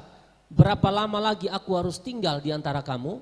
Berapa lama lagi aku harus sabar terhadap kamu? Bawalah anak itu kemari. Nah ini anak yang kerasukan ya. Lalu ayat 18. Dengan keras Yesus menegur dia. Lalu keluarlah setan itu daripadanya dan anak itu pun sembuh seketika itu juga. Tidak ada sesi tanya jawab di sini ya. Yesus langsung usir. Kau nama siapa tinggal? Tidak ada, langsung keluar gitu. Harus beriman. Bapak-bapak di MSC kalau saya bawa ke kampung itu langsung tuh tahu saya tanya posisi. Sudah usir saja tanya posisi lagi. Thinking. Nah nanti Tuhan Yesus marah mereka murid-murid karena memang jenis setannya setan beda yang ini. 19. Kemudian murid-murid Yesus datang dan ketika mereka sendirian dengan dia, bertanyalah mereka, mengapa kami tidak dapat mengusir setan itu? Yesus bilang begini, 20. Ia berkata kepada mereka, karena kamu kurang percaya. Itu alasannya, harus percaya sungguh-sungguh. Setan itu ada kuasa, kita anak-anak Tuhan, Tuhan kasih kuasa lebih besar. Terus? Sebab aku berkata kepadamu, sesungguhnya sekiranya kamu mempunyai iman sebesar biji sesawi saja, kamu dapat berkata kepada gunung ini, pindah dari tempat ini ke sana. Maka gunung ini akan pindah dan takkan ada yang mustahil bagimu. 21. Jenis ini tidak dapat diusir kecuali dengan berdoa dan berpuasa. Iya, jadi memang ada dalam tanda kurung, artinya teks ini ada di manuskrip, yang satu tidak ada di manuskrip. Pokoknya saudara lihat kalau baca Alkitab ada tanda kurung begitu tuh. Itu Alkitab bagian itu ada di manuskrip yang ini tapi tidak ada di manuskrip yang ini, ada lagi di manuskrip yang sana. Jadi diberilah oleh lembaga Alkitab tanda kurung tegak. Tetapi yang saya mau persoalkan isi dari tanda kurung ini, memang ada jenis-jenis setan tuh yang kelas berat dan itu harus punya kehidupan doa yang baik. Begitu. Puasa bila perlu. Bahkan ada ayat kan yang saya sering tunjukkan, setan keluar dari manusia, dia mengembara, dia kembali lihat dua kosong. Dia panggil 7 roh yang lebih jahat. Garis bawahi. Berarti setan itu ada tingkatannya, hierarkinya. Ada istilahnya penguasa-penguasa, penghulu-penghulu, yang paling kecil anak buah dia pun nama roh jahat. Dia pun bos namanya setan. Seringkali dia punya anak buah disebut setan juga. Ya. Tetapi dia bos itu yang paling besar, big boss, setan atau iblis itu. Tapi dia punya kaki tangan tuh banyak sekali. Ya. Begitu. Jadi kita mesti intim sama Tuhan, hati bersih, jangan kosong. Maka kita bisa melayani usir-usir setan. Takutnya kalau kita sendiri juga hidup sembarang usir setan, setan hantam kembali kita. Masih ingat itu ayat di Kisah Para Rasul 19 ayat 13 dan seterusnya. Nah, dia bilang begini, ini hati-hati buat bapak-bapak di Amazing Grace yang ada aneh-aneh di luar mau usir setan, Anda berat. Setan hantam Anda, saya suruh lakban ikat di rumah sakit dan jangan keluar selama 3,5 tahun ya, perhatikan. Juga beberapa tukang jampi Yahudi yang berjalan keliling di negeri itu mencoba menyebut nama Tuhan Yesus atas mereka yang kerasukan roh jahat dengan berseru katanya, aku menyumpahi kamu demi nama Yesus yang diberitakan oleh Paulus. Kata mencoba berarti ini hanya tes-tes, tidak beriman sungguh-sungguh. Terus mereka yang melakukan hal itu ialah 7 orang anak dari seorang imam kepala Yahudi yang bernama Skewa. ya. Tetapi roh jahat itu menjawab, Yesus aku kenal dan Paulus aku ketahui, tetapi kamu siapakah kamu? Iya. Lalu? Dan orang yang dirasuk roh jahat itu menerpa mereka dan menggagahi mereka semua dan mengalahkannya. Sehingga mereka lari dari rumah orang itu dengan telanjang dan luka-luka. Setan bilang, Paulus saya tahu tuh apalagi Tuhan Yesus. Maka kau ini siapa ini? Hidup tidak beres mau coba-coba. Dalam nama Yesus. Setan kata, lilin tukang tipu Zat. Contohnya ya, lilin tukang bersina, tukang nonton film porno Zat. Usir setan ronde kata, toh hati-hati loh, saya harus ngomong itu, hati-hati ya. Banyak orang kita, dulu saya pernah pelayanan kayak begini nih. Saya sudah pesan dari Kupang yang tidak mau yang aneh-aneh, pergi duduk diam saja. Pergi doa-doa, mereka yang kerasukan, saya lihat dengan mata kepala. Tiba suruh angkat kecil. Jangkel sekali, akhirnya ini orang semua sudah dilawat Allah. Ini di markas Wangi masalahnya. Di markas sihir saya melakukan KKR. Hidup sambaran-sambaran, makanya saya bilang ada sesi doa puasa tuh. Kalau memang ada yang tidak beres, nah pemberesan dulu. Ya kita pasti bisa salah kan. Tapi betul-betul bersihkan diri dulu, minta ampun, menangis sama Tuhan, puasa. Begitu, supaya ada kuasa, ada pemberesan. Ya itu, next. Oke, kali ini dari Ray Tudureme, ini yang sedang mengikuti live hari ini. Silakan. Pak Pendeta mau tanya bagaimana caranya untuk bisa tegur orang yang kumpul kebo. Sementara saya cuma jemaat biasa karena saya baca di dalam Yeskiel 33 ayat 7 sampai ayat yang ke-9. Saya harus tegur, tapi saya cuma jemaat biasa. Iya, yang pertama saudara dekati dia sebagai saudara ya. Saudara tentu kalau mau tegur orang kan saudara ingat Amsal bilang kata-kata yang tepat waktu itu sangat bagus. Jadi begini, Anda juga tidak bisa, karena Anda bilang Anda jemaat biasa, saran saya dekatilah dia sebagai saudara, bangun hubungan emosional. Sebagai saudara, baru saudara memberikan masukan, mengarahkan dia. Dan langkah kedua yang terbaik adalah saudara mungkin bisa lapor ke pihak yang lebih punya wewenang, dalam hal ini rohaniwan, pendeta, gembala, sehingga mereka bisa ambil tindakan. Dan pendeta yang baik, yang benar, yang betul-betul ikut Alkitab, dia tidak mungkin melakukan pembiaran kepada orang yang kumpul kebo. Dia pasti akan cepat-cepat cari solusinya, ya, karena dia mau supaya jangan ada dosa kan. Karena dia hamba Tuhan yang kudus.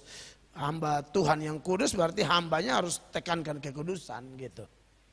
Ya, jadi menurut saya begitu. Kalau Anda rasa bisa dekati dia, atau kalau Anda sungkan mungkin karena lebih tua atau apa, Anda rasa aduh ini buang-buang waktu, langsung aja ambil langkah kedua, dekati rohaniwan, suarakan itu. Semoga rohaniwan yang Anda dekati pun rohaniwan yang punya hati untuk membereskan masalah-masalah itu, bukan hanya tunggu dapat gaji dari gereja. Begitu. Next. Mungkin ini menjawab pertanyaan dari Pak Andre ya. Pak Andre juga bertanya, Coba tanya apa Pak? apakah saya berdosa jika tidak menegur salah satu teman atau saudara yang berbuat dosa? Ya mungkin mirip-mirip dengan pertanyaan ini. Oh iya, Mungkin kalau, bisa ditambahkan, silakan. Iya, tapi itu lihat timingnya aja Pak. Harus tegur, harus tegur. Kalau ini konteksnya teman, saya tidak tahu dosa apa. Tapi kalau misalnya dia entah tipu, entah apa gitu, lebih baik kita jangan bertindak sebagai apa ya. Karena tidak selamanya teguran itu harus keras. Seperti Bapak Gembala khotbah, beda. Saya khotbah dengan saya tegur empat mata itu beda. Khotbah itu beda cerita. Itu kita sedang monolog dan hantam firman. Dan itu kita tidak ngomong pribadi-pribadi, kita ngomong umum. Kita tidak boleh buka aib orang secara pribadi di situ, kecuali yang sudah sangat viral. Lalu memang dia juga mengaku seperti Paulus, kemudian dalam tulisannya sebut satu orang pun nama Alexander. Dia jahat tuh. Nah itu memang kejahatannya sudah tersebar luas. Atau Yudas Iskariot. Tapi biasanya kalau yang masih terlalu pribadi, orangnya juga belum bertumbuh dengan benar, kita tidak boleh ngomong aibnya di khotbah. Maka yang paling tepat itu tegur dia di bawah empat mata dengan penuh kasih. Kalau dia terima, diberkatilah dia. Dia tolak, dia rugi besar. Karena bagaimanapun seorang bapak atau ibu yang pergi menegur itu sedang berperan sebagai juru bicara Allah juga. Jadi mereka harus dihargai. Begitu. Next. Oke, kita sepakat ya jam 9 kita stop ya. Ya. Jam 9 kita stop mungkin. Jangan jam 9 Pak. Di 5 menit, kurang 5 menit jam 9. Supaya jam 9 tutup ibadah. Ya. Oke. Pertanyaan berikut dari Ferry Sesiono. Iya, Ferry Sesiono. Bagaimana? Shalom Pamel, mohon maaf dengan segala hormat dan penuh kasih saya mau konfirmasi Bapak. Apakah, ini pertanyaan juga, apakah para hamba Tuhan yang mengajarkan doktrin yang mendasar seperti tentang ketuhanan atau keilahian Yesus yang tidak sesuai dengan ajaran Alkitab, apakah mereka masih layak disebut sebagai saudara seiman? Bukankah ada tertulis di kitab suci bahwa terkutuklah mereka? Apalagi mereka sudah ditegur dan diberitahukan yang benar, namun mereka tetap tegar tengkuk pada ajaran mereka. Bahkan mereka mengolok-olok ajaran yang benar. Bukankah orang-orang seperti itu adalah yang dimaksud dalam Alkitab seperti anjing dan babi? Bagaimana pendapat Bapak Pendeta? Apakah mereka layak disebut saudara seiman? Pengajar-pengajar palsu gitu mungkin. Tidak layak disebut saudara seiman. Ya. Tapi mereka harus diingatkan dulu seperti yang Anda tanyakan Saudara Ferry, bahwa sudah diingatkan. Tapi Anda juga bagus ya. Saya pikir Anda bukan orang sembarang. Anda orang yang mengikuti pengajaran dengan baik. Makanya Anda lihat dia punya langkah-langkah, step-stepnya itu diingatkan dulu. Tidak serta-merta kita langsung pasang label sesat lalu kita buang dia sama sekali. Tunggu dulu. Kan ada orang yang memang dia sesat karena dia tidak sadar bahwa dia sedang disesatkan. Dia tidak sadar bahwa dia sedang ditunggangi setan. Nah menurut saya ini memang kita harus tolong dia sebisa mungkin. Tapi kalau kita tolong dia tidak mau, nah ini yang repot ya. Saya ingat Tuhan berfirman ya kepada Paulus, lalu Paulus tulis kepada Titus. Dia bilang begini, di dalam Titus 3 ayat 10, ini kalau sudah ngomong-ngomong tidak dengar, jauhi dia. Seorang bidat yang sudah 1-2 kali kau nasihati, hendaklah engkau jauhi. Nah, itu memang itu perintah. Jadi kita jangan buang-buang waktu, takutnya buang mutiara di babi. Ya makanya Ferry yang tanya ini, saya tidak kenal Anda tapi Anda luar biasa loh. Lalu kalau orang seperti ini bukan benci tapi karena sudah menjauhi dia. Bahkan Alkitab bilang kalau bisa jangan tegur sapa dia. 2 Yohanes mulai ayat 9. 2 Yohanes 1 pasal mulai ayat 9. Setiap orang yang tidak tinggal di dalam ajaran Kristus tetapi yang melangkah keluar dari situ tidak memiliki Allah. Barang siapa tinggal di dalam ajaran itu ia memiliki bapa maupun anak. Terus, Jikalau seorang datang kepadamu dan ia tidak membawa ajaran ini, janganlah kamu menerima dia di dalam rumahmu dan janganlah memberi salam kepadanya. makanya kenapa saya bilang kalau saksi Yehova pergi ke rumah Anda jangan bikin teh, siap kue, makan nasi padang. Itu cari hal tuh. Kita tidak pukul dia, tapi tegas. Alkitab bilang penyesatu, ika batu kilangan buang di laut. Itu tidak perlu dipraktekkan lurus-lurus. Tapi maksud ayat itu ialah tegas. Jangan bangun komunikasi. Cari hal itu. Ini ayat bilang, janganlah memberi salam kepadanya. Anda bukan tidak mengampuni orang, bukan. Anda sedang taat Tuhan. Dan sikap hati seperti itu bukan jenis membenci, bukan. Kita punya prinsip anak Tuhan tuh menyukai apa yang Tuhan sukai, membenci apa yang Tuhan benci. Dia injak-injak ajaran Alkitab, lalu kita welcome kepada dia. Apalagi sesuai dengan pertanyaan Pak Ferry ini orang nih, dia secara sengaja memutarbalikkan doktrin. Jangan beri salam kepadanya. Kalau beri salam bagaimana? 11. Sebab barang siapa memberi salam kepadanya ia mendapat bagian dalam perbuatannya yang jahat. Itu masalahnya. Saudara seperti toleransi nih. Banyak orang nih terlalu bermain perasaan di sini. Makanya ini juga memang gampang-gampang susah ya. Itulah kalau banyak tahu Alkitab lebih banyak tahu siapa yang sesat. Berarti kawan tambah kurang. Jadi maksudnya ayat-ayat ini dimaknai ialah memang tidak bisa kita toleransi bahwa dia saudara, tidak mungkin. Begitu ya. Kita jangan welcome dengan dia. Tapi kalau di awal-awal nasihati dulu, tidak mau dengar. Banyak orang yang mau dengar, ya kita urus yang mau dengar. Oke, saya pikir ini pertanyaan terakhir. Siap. Apakah kita akan jumpa lagi minggu depan? Mungkin nanti Sesi kedua karena sisa banyak nih. pertanyaannya Bagus masih juga. ada. Pertanyaannya masih banyak. Ini Ada belum saya beberapa kasih lagi. lempar ke teman-teman yang hadir ini. Pasti banyak juga yang mau bertanya langsung. Ale pun gaya duduk itu kan mencurigakan sekali. Ini Tanya pertanyaan- jauh-jauh dari Paulus itu siapa dia sebenarnya. Yang di Haleluya. live juga banyak yang tanya tapi Siap. karena waktu. Nanti kami apa pertanyaannya kami akan bikin program ini ya. Terima kasih ya. Tapi sebelum tutup nih Bagem. Siap. Karena tadi pertanyaannya tentang mengampuni. Mengampuni. Mengampuni dari Bapak tadi yang Ya, yang itu anak ada dua kasus. Satunya istri anak cabuli, ditabrak, lalu yang satu satunya kan anak itu dicabuli. dicabuli.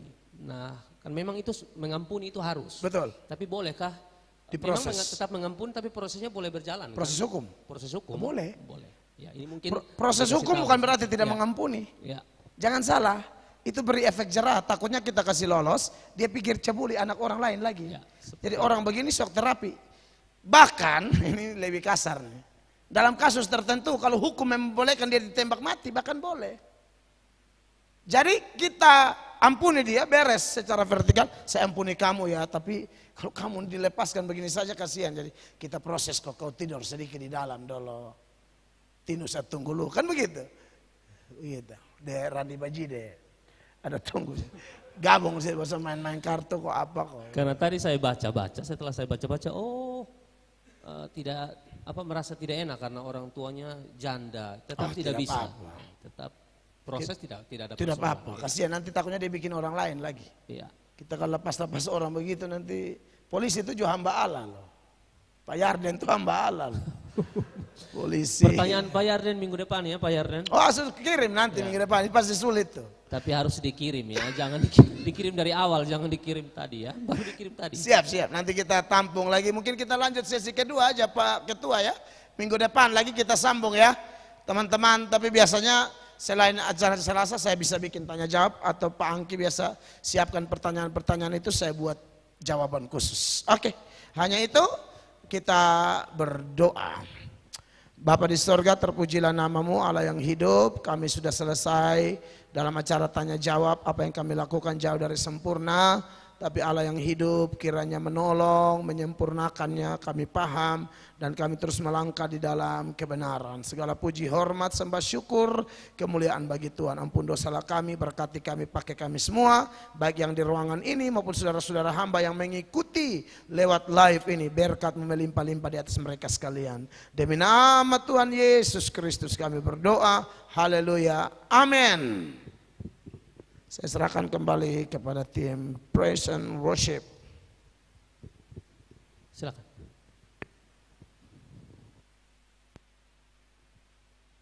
Persembahan.